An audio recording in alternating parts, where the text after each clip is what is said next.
Olá, seja bem-vindo ao canal do GETAP no YouTube, o nosso grupo de estudo teológico e apoio ao professor.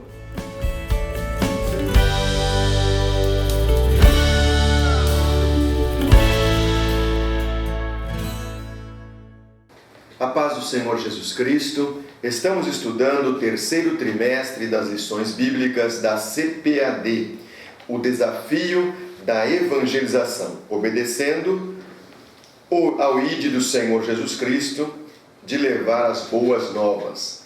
Essa é a nossa revista da CPAD.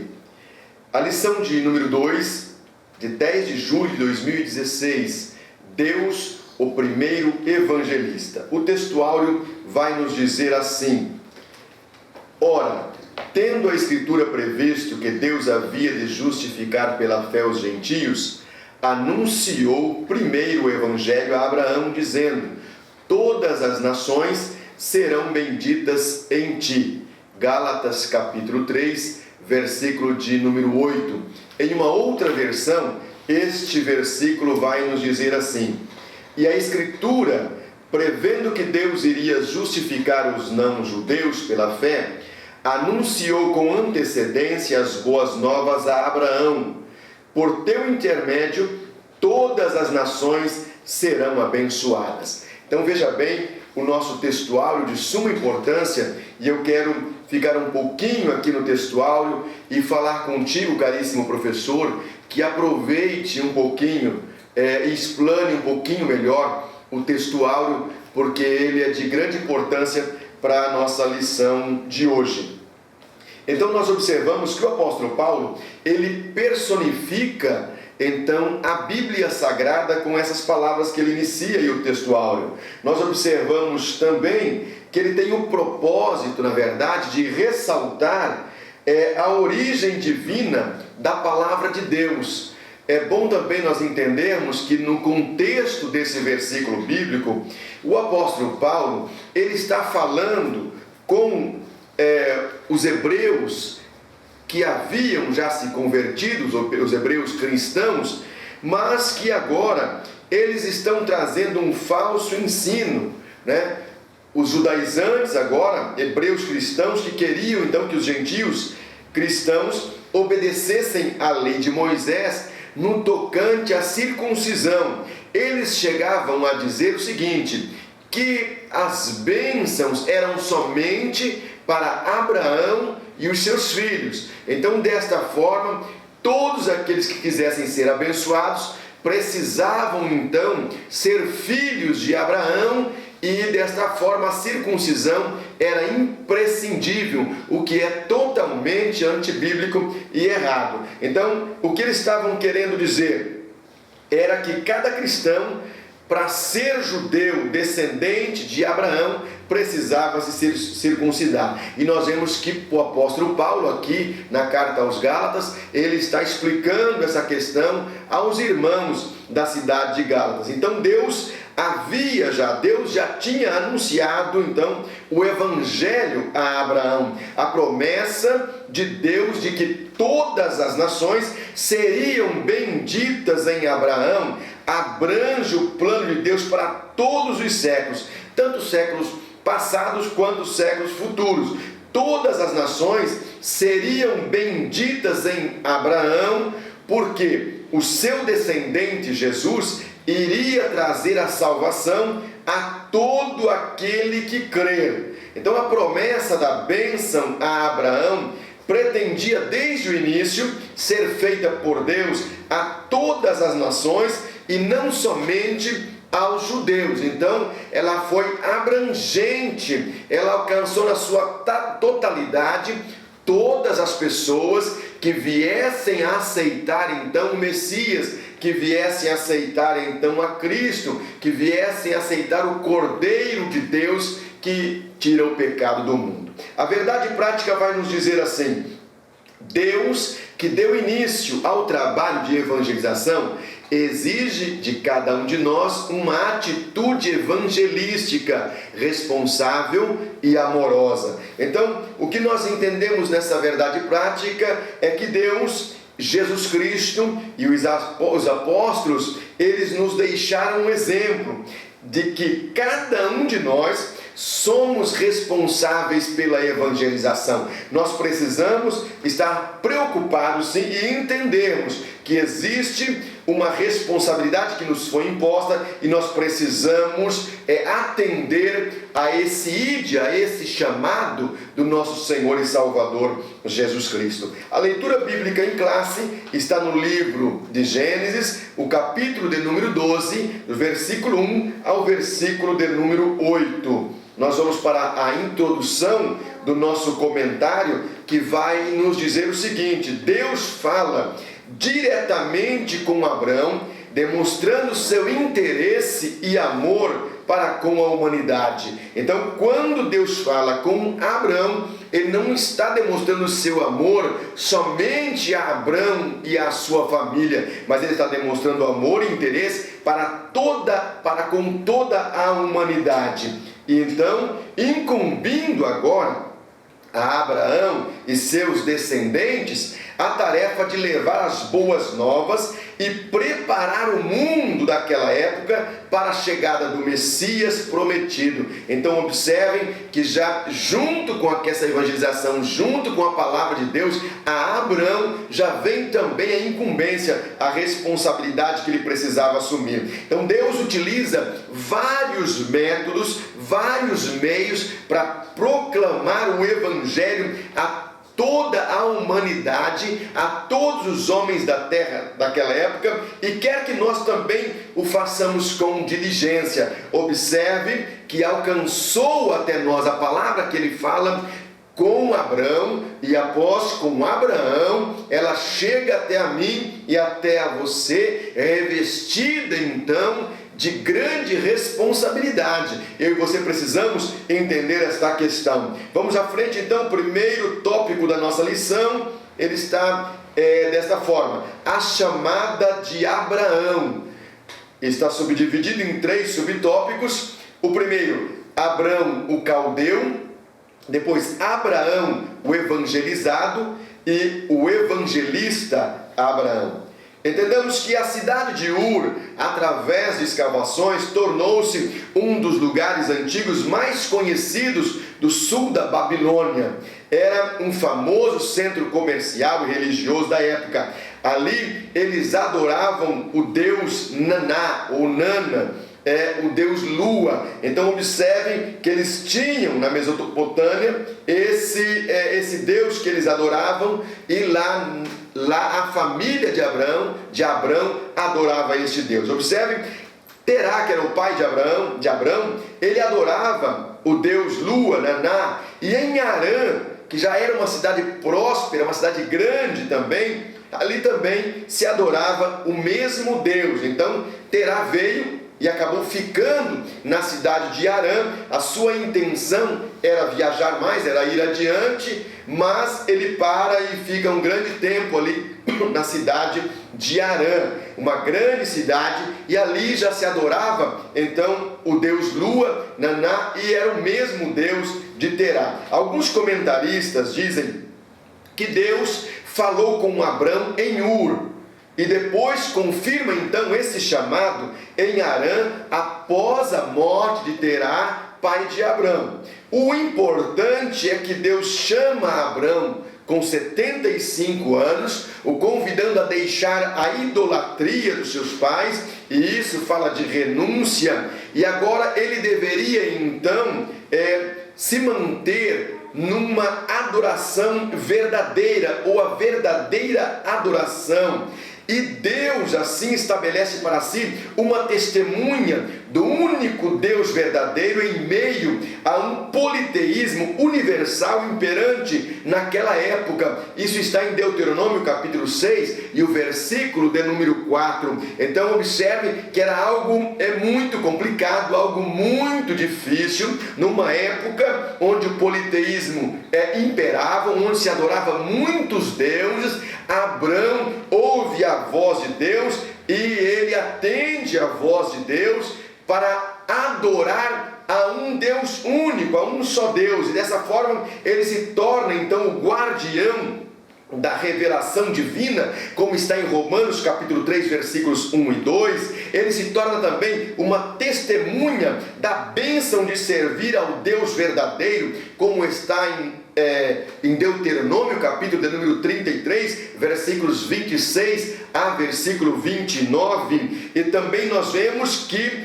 um povo por meio do qual viria o Messias, o Redentor. Observe Gênesis capítulo 3, versículo 15, que vai falar a respeito disso. Então observe que Abraão atende ao chamado de Deus e a sua vida é totalmente mudada, em especial a sua vida espiritual. Então nós vemos que Deus, o Deus El Shaddai, o Deus Todo-Poderoso, ele faz um pacto com Abraão quando ele está com 99 anos de idade e diz a ele: anda na minha presença e ser perfeito. E nesse instante muda-lhe então o nome para Abraão, como nós encontramos em Gênesis capítulo de número 17 e o versículo de número 5. Onde quer que Abraão agora chegasse, ele levantava, ele erigia um altar ao Deus Todo-Poderoso e adorava a Deus.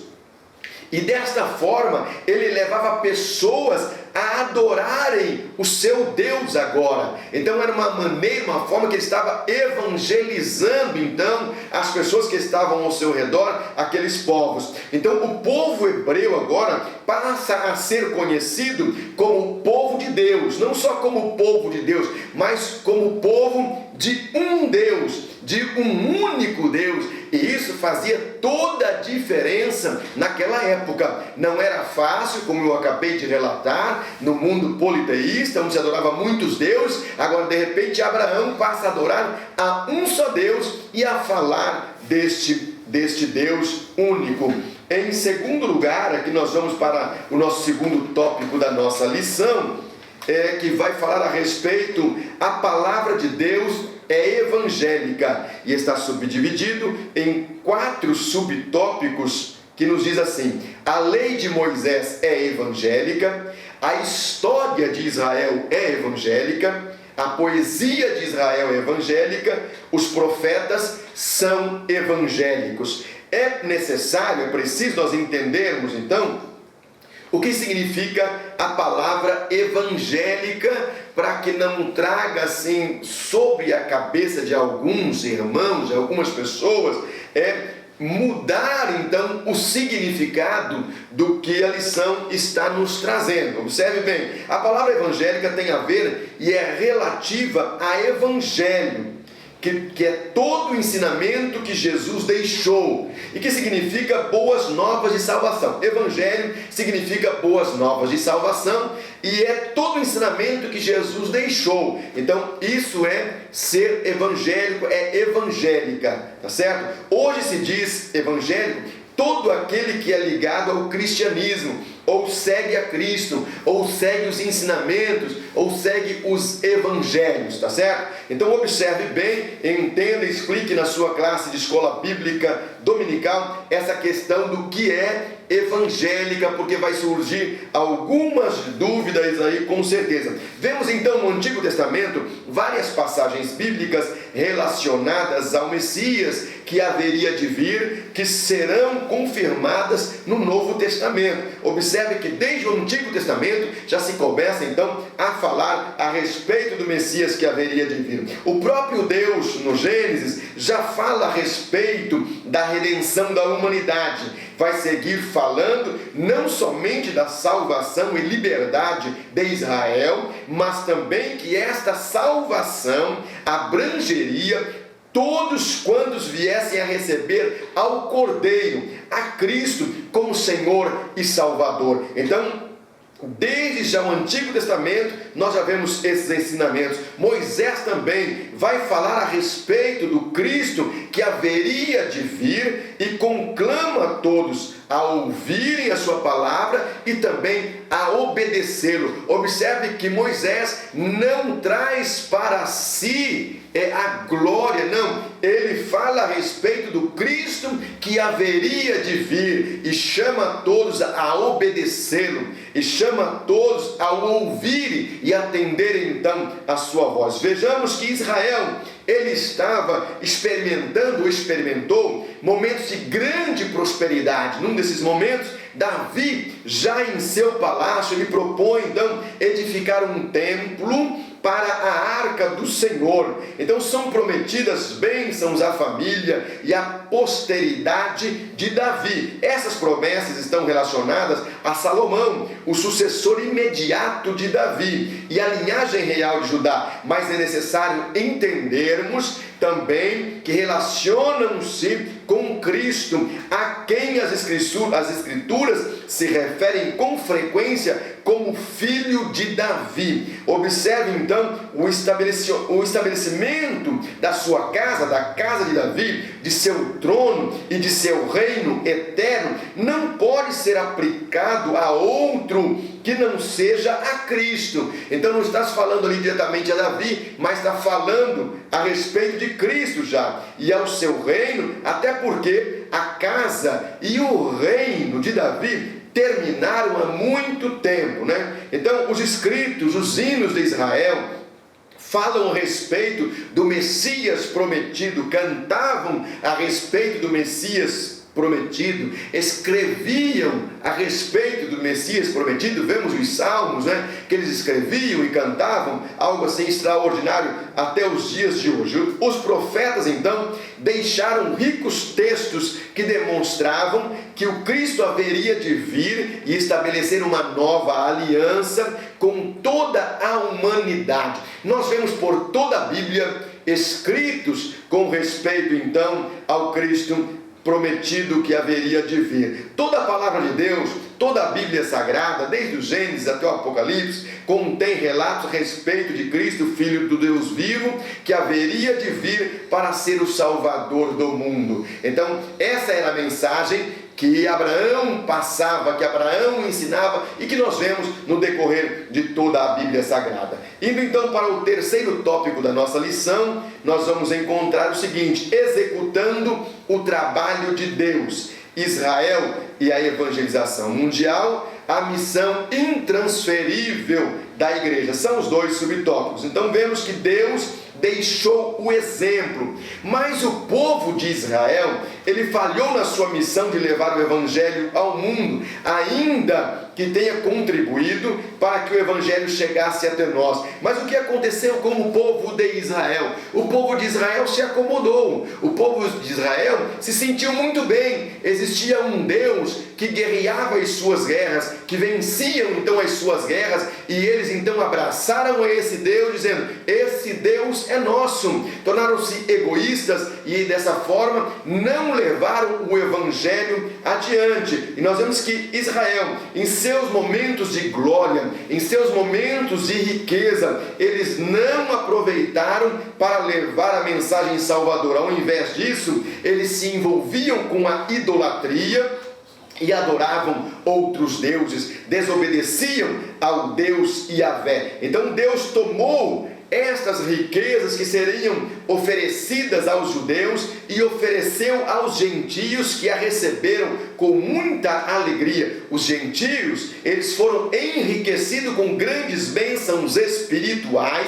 Aqueles que receberam o evangelho receberam também grandes riquezas que durarão por toda a eternidade. Então são riquezas espirituais que foram entregues aos judeus e foram repassadas aos gentios, que abraçaram de maneira grandiosa. Observemos então que nós, os crentes em Cristo, por sua vez, exercemos sim uma benéfica influência sobre o mundo. Observe bem, nós que temos a Cristo como nosso Salvador, nós precisamos influenciar com o bem à humanidade. Se eu e você não estamos influenciando com o bem, nós que temos o Evangelho, algo está errado em nossa vida. Nós precisamos sim influenciar o mundo com o bem e com o que é bom. Veja bem que o fato de Israel fracassar não quer dizer que o plano de Deus falhou. Ele simplesmente transferiu este privilégio para a igreja. O plano de Deus não parou, o plano de Deus não falhou. Israel falhou na sua missão de levar o Evangelho, mas o plano de Deus não falhou. Ele passou para mim e para você, a igreja de Cristo, para que levasse adiante então este Evangelho. É através da igreja que o mundo vem sendo evangelizado. É através de nós, a igreja de Cristo na terra, que o mundo está sendo evangelizado. Veja bem que a igreja cabe então a responsabilidade de evangelizar. O fato de levar as boas novas às pessoas não garante então uma boa acolhida. Isso não quer dizer que o fato de eu falar o evangelho que as pessoas vão receber imediatamente de bom grado. Não é isso. Mas o fato de termos sido transformados pela mensagem deve também modificar a minha e a sua maneira de como vemos aqueles que ainda não ouviram o Evangelho. Não somos responsáveis pela resposta dos outros, a resposta que eles vão dar ao Evangelho, aceitando ou não, mas é o seu dever transmitir as boas novas sempre, a tempo ou a fora de tempo, é o que a Bíblia Sagrada diz. Então observemos que Abraão abraçou, ouviu numa época difícil, uma época complicada. Ele ouviu Deus falar com ele e ele creu naquela evangelização, naquela palavra evangelizadora de Deus e saiu obedecendo. E às vezes para nós parece tão difícil, ainda que tenhamos hoje muitos ensinadores, muitos professores, temos a Bíblia Sagrada, não é, em nossas mãos, e às vezes é tão difícil para nós entendermos que existe uma grande responsabilidade e que nós precisamos atender o ID e levar o Evangelho com responsabilidade, levar as boas novas àqueles que ainda não conhecem. Partindo então para a conclusão desta nossa pré-aula de escola bíblica dominical, eu convido a você, caríssimo aluno, caríssimo professor que nos dá a honra de estar conosco nessas pré-aulas, a prestar um pouquinho de mais atenção nessa conclusão. Então, se Deus nos deu o exemplo, se Cristo nos deu também o exemplo e uma ordem de evangelizarmos, nós precisamos ser responsáveis e obedecer a Cristo e utilizarmos todos os meios que nós tivermos à nossa mão para falar do amor de Jesus Cristo. Eu e você, nós recebemos de Jesus Cristo o privilégio de sermos os transmissores das boas novas. Observe que até mesmo os anjos, eles ansiaram por isto, ansiaram por levar o Evangelho, mas foi repassado a mim e a você esse privilégio, mas a mim e a você que foi dada esta honra. Precisamos então fazer com diligência e amor esse trabalho. Um trabalho responsável, um trabalho com amor, um trabalho com dedicação, que é falar as boas novas àqueles que ainda não conhecem e falar do Evangelho de Jesus Cristo. Então, cumpramos o ID de Jesus Cristo com responsabilidade e com alegria. Não façamos por necessidade, mas façamos por amor, façamos por alegria. Eu agradeço a sua companhia, convidando você a voltar a estar na próxima aula, desejando uma boa aula para você, que Deus te abençoe grandemente, não somente a você, mas também a todos os seus alunos. Muito bem, terminamos mais um comentário da lição da Escola Bíblica Dominical, da nossa revista da CPAD. E eu convido a você a inscrever-se no nosso canal, deixe lá o seu joinha, compartilhe nos seus grupos, com seus amigos, para que mais pessoas possam conhecer esse trabalho e que a bênção de Deus seja sobre a sua vida. Eu agradeço a você para estar conosco, convidando, esteja conosco na próxima semana, com certeza teremos mais subsídios que irão auxiliá-lo na sua ministração da Escola Bíblica Dominical. Deus te abençoe.